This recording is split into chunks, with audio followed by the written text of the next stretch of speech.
I never would have expected my ex-husband to shake our baby. I never would have left her alone, obviously, if I thought that it was even a possibility. But just, I guess, for people to be aware that it can happen to people that seem like normal. Just looking through some statistics, it's around 1,000 babies every year that are shaken. Wow. Welcome back to another episode of Abundant Hope, the podcast. My name is Sarah. I am so honored to be a co-host with my beautiful, amazing friend, Kate Glazier, and we have an incredible guest on today as well. Yes, thank you, Sarah. We are so excited to have on Sierra Cooke. She is hands down one of the most faith-filled servants that I've had the pleasure of getting to know over the past couple of years. She's the best mom to 2 beautiful daughters here earthside and 2 daughters in heaven. So we'll talk more about her journey and her story.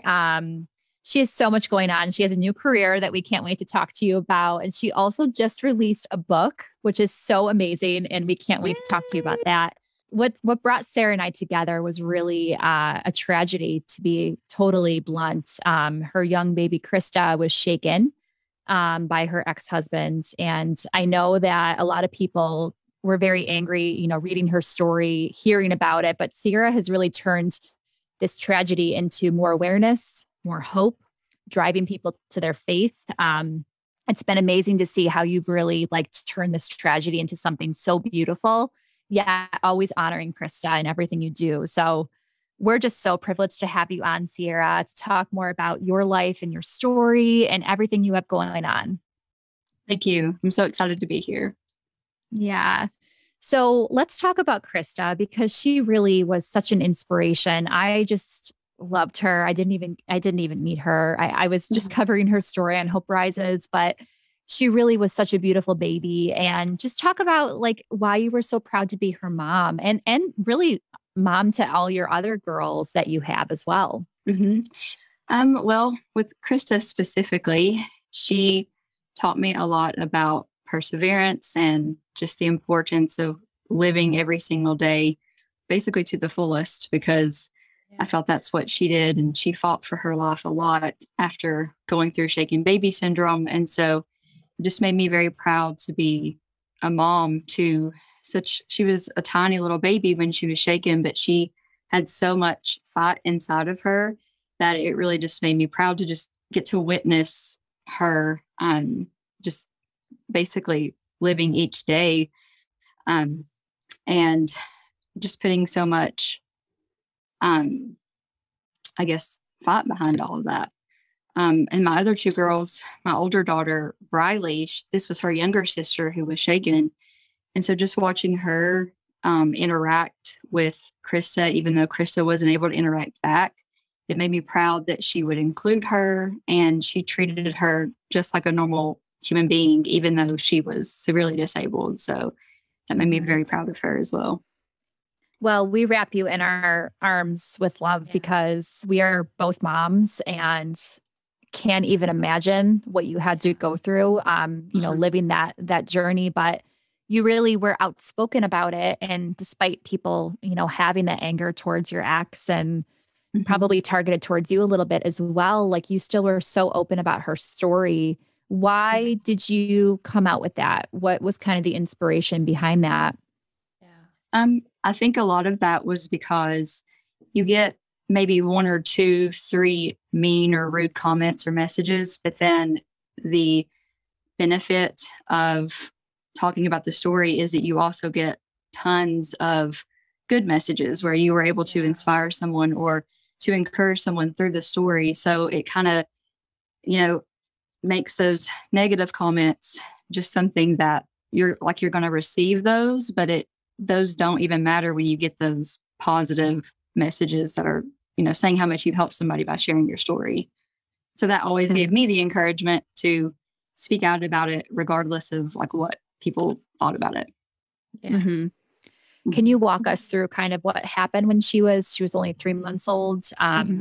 What you're comfortable talking about, but how you felt sort of like embraced by, I know you talked about how your mom was with you at that point and you were in the hospital and, but you felt like warmth from God and really just, you really felt his presence through all of it, because I don't know how you would have gotten through it without that. Yeah. Right. Yeah.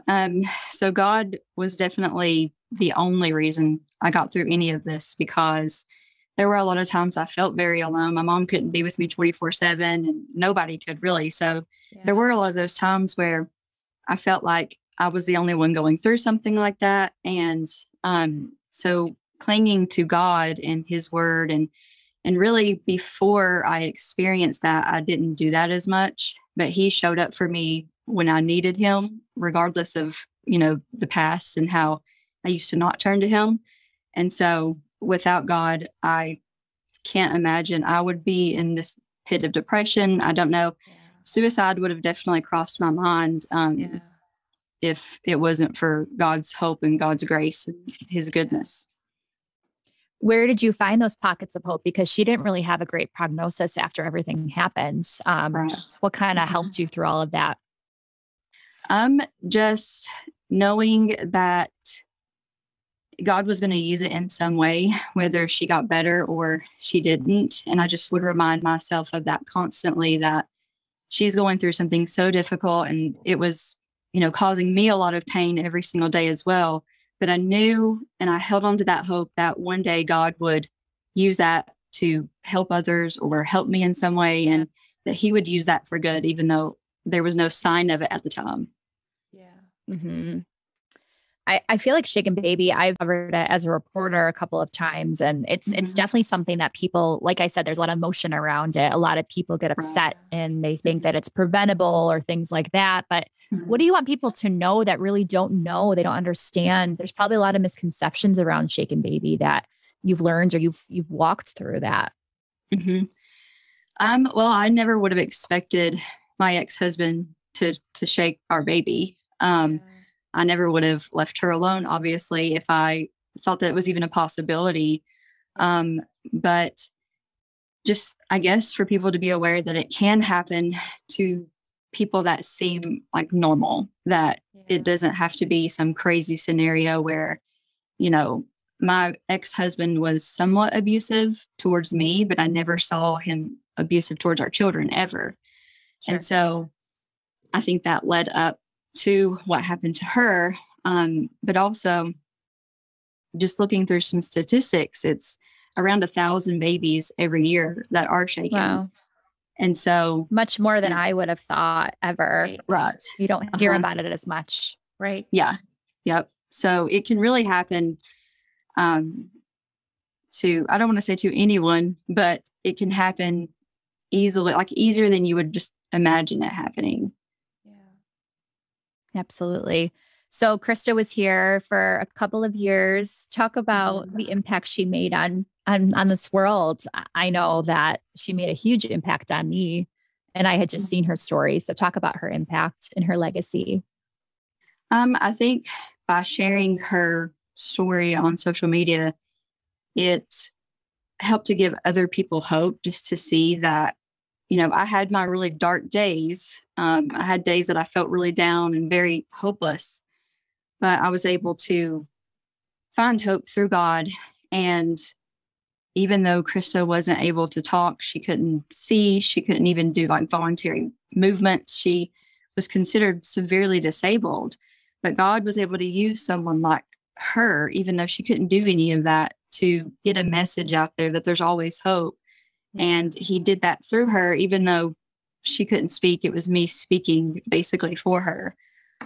But I think the message is that if God can use someone who can't even do any of that, just like think about how he can use you when you are able to speak and you are able to do things voluntarily, unlike her. So, That's so good. I love that. That's amazing. And now you have a book out talking about Shaken Baby, but also about her life. And talk to us about that, because we would love to be able to help you bring more awareness to that book. Yeah. So over the years, I have had several people just asking me, can you put this in a book? And there's just so many questions of what happened, what happened to my ex-husband? Did he ever go to jail? Just constant questions like that. And then people asking me, how did you get through it? And so I wanted to put all that together, our story and what Christa went through in the court system, all the things that you have to go through after something like shaken baby syndrome happens.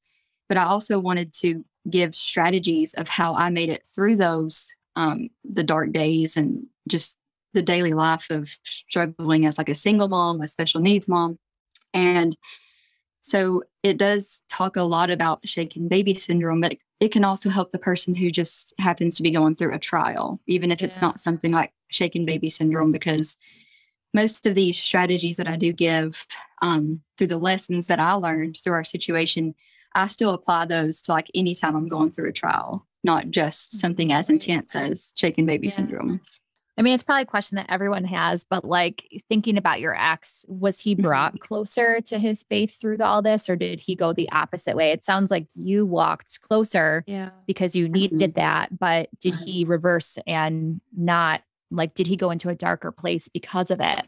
I do feel like he did.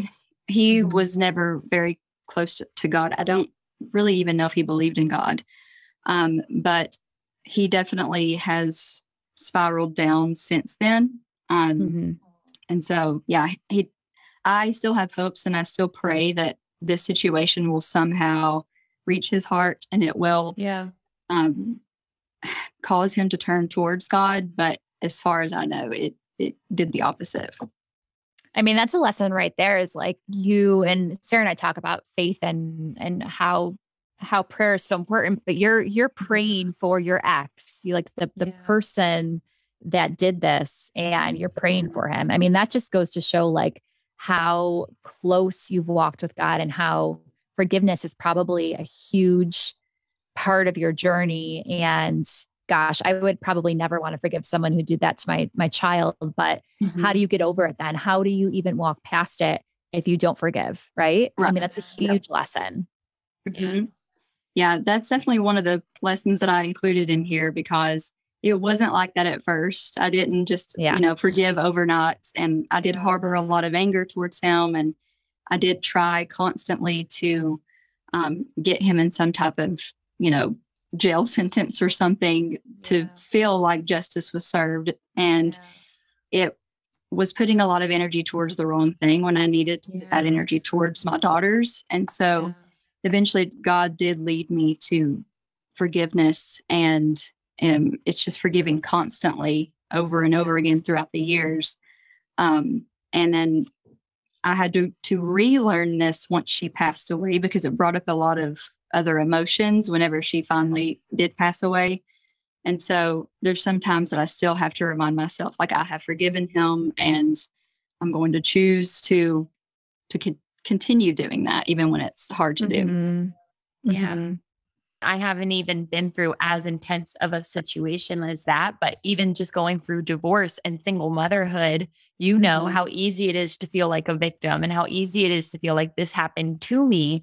Right. But our forgiveness of somebody else actually sets us free. And the enemy wants us to believe that we have to deal with the consequences, or we got ourselves here, or we could have done something different to avoid this situation. But actually, this situation is what God wants to use to set us free. So I'm so grateful that forgiveness is a part of your message, because I know how much freedom that's brought for me, and how that will set so many people free. Just that simple, which is not simple, but something as seemingly simple as, forgiveness is something that's overlooked so easily. And it's the last thing you want to do. So I'm so grateful that that's a part of your message and your story. And the fact that you're now like in this amazing relationship, and, like God will send a good man to you. Like, I know Sarah has walked through her own journey, and right, let's all receive it. Guys, so when we first decided to do a podcast, the whole technicality of everything seemed daunting, to say the least. Then we reached out to our friends at Social Chameleon. They helped us get launched, create our trailer, edit our intros and our outros. All the details that goes into the behind the scenes to actually get the podcast out. You guys, they do it all for us, and it's been a breeze. And then get this, they write all of your show notes and even publish each episode for you. This has allowed us to get our podcast out onto all the most popular platforms. And I'm just so grateful to Social Chameleon for being able to make this happen for us. And now we can focus on what we do best, and that's bringing you inspiring content, and they handle the rest. With Social Chameleon, it's podcasting done for you. So go check them out at socialchameleon.us. Let them know that we sent you. And if you start a podcast using them, definitely let us know and we'll tune in and give you all the support and love. You know, I was in a very toxic, negative relationship. It was not a marriage, thank God. But just knowing that God sent me a man that I could have children with. And I do feel like that is something that God blessed you with, was a beautiful, amazing husband that now you have another daughter together, right? Actually, you had a miscarriage, which you were very open about. So you really have two children in heaven now. But you have a beautiful little girl right now too. Yes. Yeah. God definitely delivered on, the gift of my husband. It makes it feel like all the dark days and the hard times and just walking through singleness for a while, it just made all of that feel worth it. Waiting for someone who I knew was for sure from God and not just settling for someone just to not be lonely. Yeah. Yeah. And that happens a lot. I feel like a lot of even my friends settle into relationships just because they don't want to be alone. So how do you what do you recommend to people that are doing that? Because I feel like you probably wanted to be close to someone, but you had to be strong for your daughters. Right.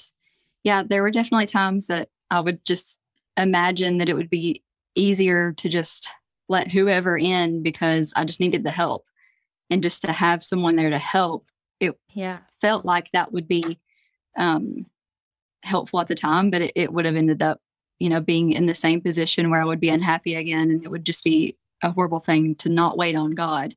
But during those times that I was single, it was a lot of having to be intentional on what I let into my mind.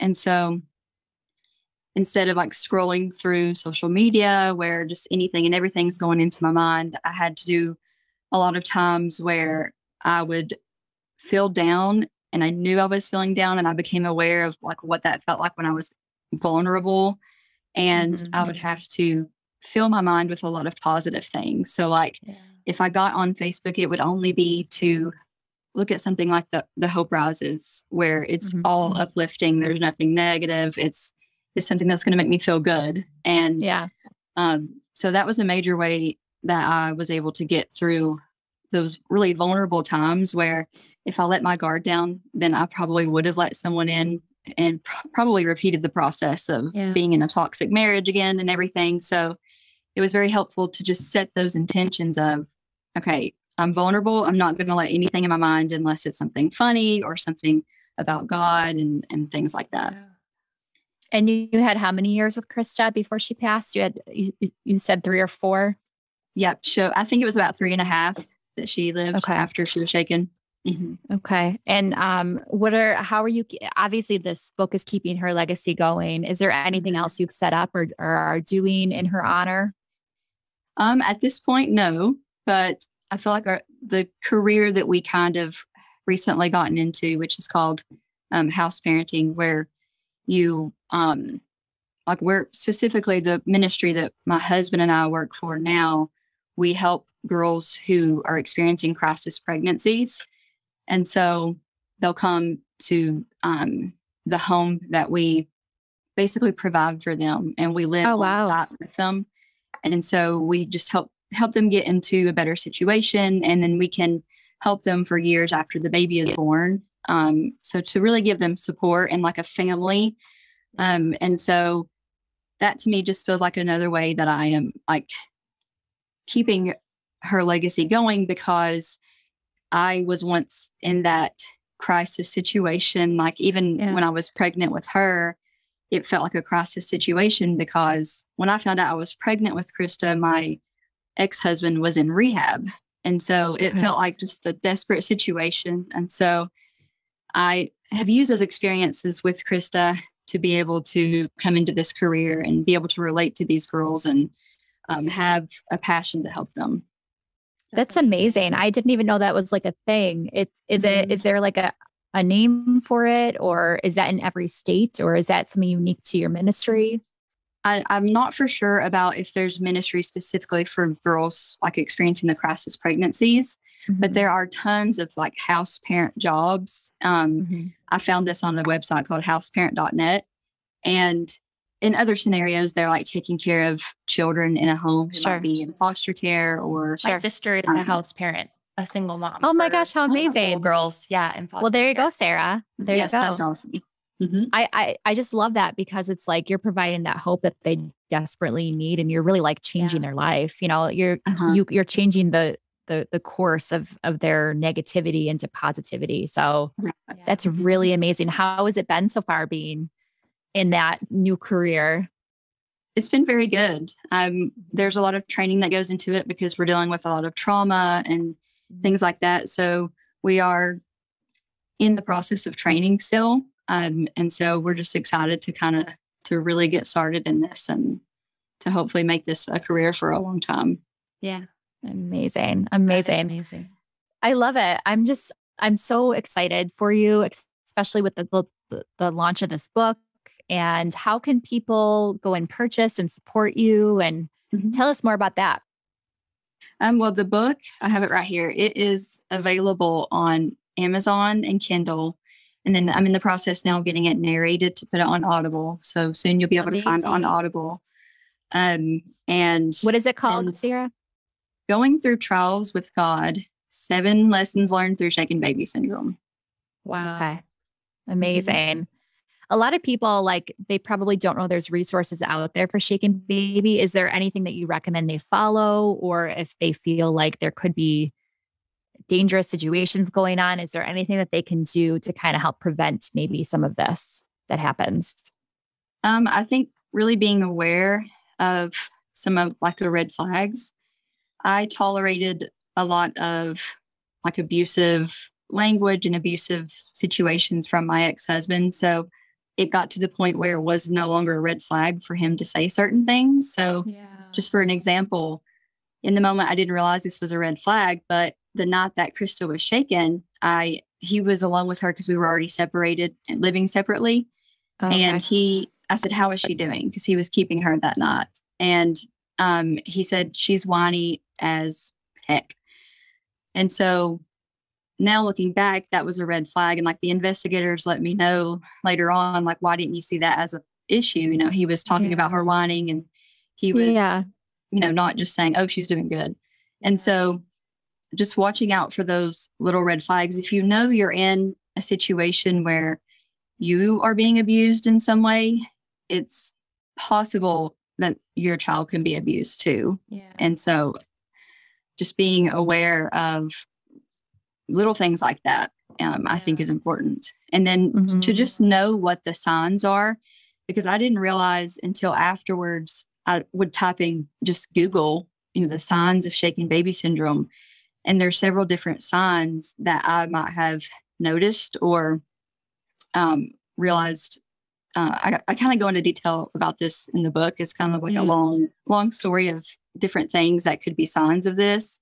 But through the investigation, we had a forensic doctor who was investigating everything with Christa in the hospital. And a few weeks before that day that she really suffered the shaken baby syndrome, she had purple ears, which sounds weird, but she had purple in her ears.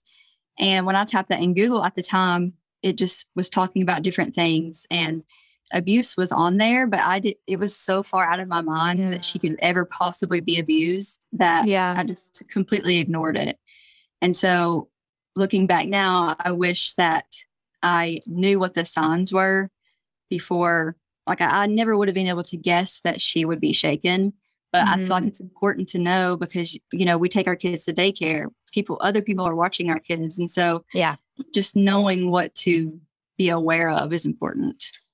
Yeah. That's really, really good because you're right. I mean, you don't always have your children at your side. There's no way that you could if you're working or have commitments or things like that. So that's super helpful for any mom or new mom or, you know, grandmother that's looking after. Yeah, absolutely. I'm sorry that you had to go through what you went through, and losing Christa. She really impacted so many people. So, I mean, just think of that. But now you're able to kind of have this book out there and be a resource to other women. Were there any other women during this time that kind of leaned on you because they also had their child with shaken baby syndrome? Anything like that? I'm sure there was. Yeah, I have had a few who I guess you could say like I kind of mentored, going through it a little bit sooner than they did. But it gets to the point where it's difficult there's more people than you would imagine who are out there, just because when I was going through it, it felt like there weren't many resources. And so I always found myself thinking, who has been through this? Like I didn't know anybody who had been through it. And so I knew that I was being called to write about it. That way, for the person who is going through it now or in the future, when they type in, on Amazon, shaken baby syndrome, there will be something that comes up so that they'll know at least that they're not alone and have at least somewhere to kind of start with, understanding that they are able to get through it. I'm just like thinking of the one question that I like to ask, and I'm putting you on the spot. I should have asked you prior to prepare for this, but is there any sort of like scripture or book that you have leaned into that has guided you through all of this? And I feel like a lot of people come to Hope Rises or they come to Abundantly More that Sarah runs, and we need some sort of hope or inspiration or something because we're walking through these difficult challenges. So is there anything that you have leaned into through all of this that has helped you? Yeah. So the books of Psalm 91, like that was really the book or the chapter that really I always would cling to and repeat. So anytime we were in the hospital, I would take my Bible with me and open it up to that. And I would just like speak that over Christa and speak it over my life. And it talks about, arrows flying at you and, like God protecting you from those type of things and being able to be in the middle of a battle and still, survive that battle because you're leaning on God, and God is the one protecting you when you can't protect yourself. And there's just so many unknowns that we go through. And so being able to just speak that out, Psalm 91, like when we would go into court with, like against my ex-husband, we've been back and forth through court through the shaken baby syndrome case, and then also through a step-parent adoption where my current husband was able to adopt our older daughter. Yeah. And we were able to terminate rights from my ex-husband. Amazing. So that's a long story too.